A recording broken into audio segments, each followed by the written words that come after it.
বাঁচাও, শ্রমিক বাঁচাও, দেশ বাঁচাও, শ্রমিক বাঁচাও। সাভারের বিসিক শিল্পনগরী ট্যানারিতে কাঁচা ওয়েট ব্লু চামড়া সরকারিভাবে রপ্তানির সিদ্ধান্তের প্রতিবাদে বিক্ষোভ মিছিল ও প্রতিবাদ সমাবেশ করেছে ট্যানারির শ্রমিকরা।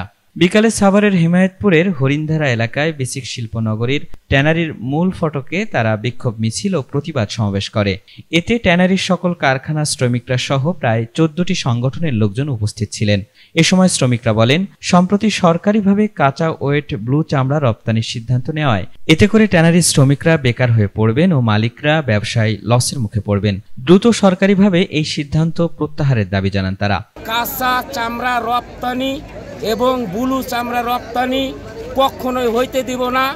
আমরা এই শিল্পের পক্ষে, আমরা এই সিদ্ধান্তকে তীব্র নিন্দা জানাই এবং আমরা শ্রমিকরা মালিকদের সঙ্গে আমরা একত্রিত হয়ে আমরা ব্লু চামড়া রপ্তানি বন্ধ চাই এবং কাঁচা চামড়া রপ্তানি বন্ধ চাই করতে হবে।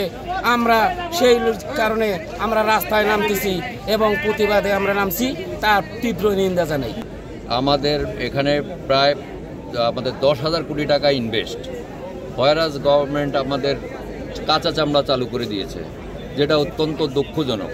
কাঁচা চামড়া চালু করে দিলেও আমাদের ফ্যাক্টরির যে মেশিনারিজ প্লাস আমাদের যে ইনভেস্টমেন্ট সব আমাদের শেষ হয়ে যাবে। ইভেন আমাদের শ্রমিক থাকবে না, যেখানে আমাদের এই অস্তিত্বের শ্রমিকও আমরা রাখতে পারবো না, যার জন্য আজকে আমাদের এটা অস্তিত্বের লড়াই। এদিকে এই ঘটনাকে কেন্দ্র করে সেখানে বিসিক শিল্পনগরীর অফিসে ট্যানারির মালিকদের এক বৈঠক অনুষ্ঠিত হয়। সেই বৈঠকে বাংলাদেশ বিসিক শিল্পনগরীর নির্বাহী প্রকৌশলী মাহফুজুর রহমান রিজওয়ান এর বিরুদ্ধে চাঁদাবাজির অভিযোগ তোলেন ঢাকা হাইট অ্যান্ড স্কিন ট্যানারির ম্যানেজিং ডাইরেক্টর আব্দুর রশিদ ভুইয়া। এ সময় তিনি চাঁদাবাজির অভিযোগে বিসিকের ওই কর্মকর্তার পদত্যাগ দাবি করেন।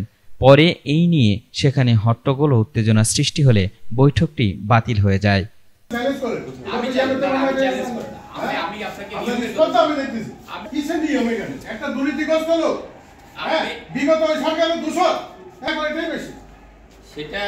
আপনারা যদি থাকেন তারপরে আমি যদি আমাকে সমর্থন করেন না, ওটা নাকি হবে কোনো বিল কেউ পরিশোধ করবেন না।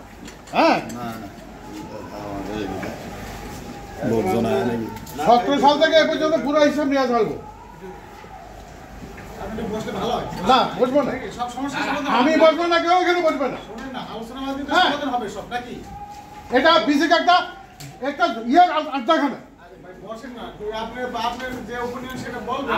ওপিনিয়ন বলছি, আমি জানাইছি। চেয়ারম্যান জিজ্ঞেস করেন, উপদেশের সাথে আলাপ করেন। না, ওপিনিয়ন দেওয়া হয়েছে, কিন্তু দুর্নীতিগ্রস্ত এই লোক থাকলে আমি এখানে থাকবো না।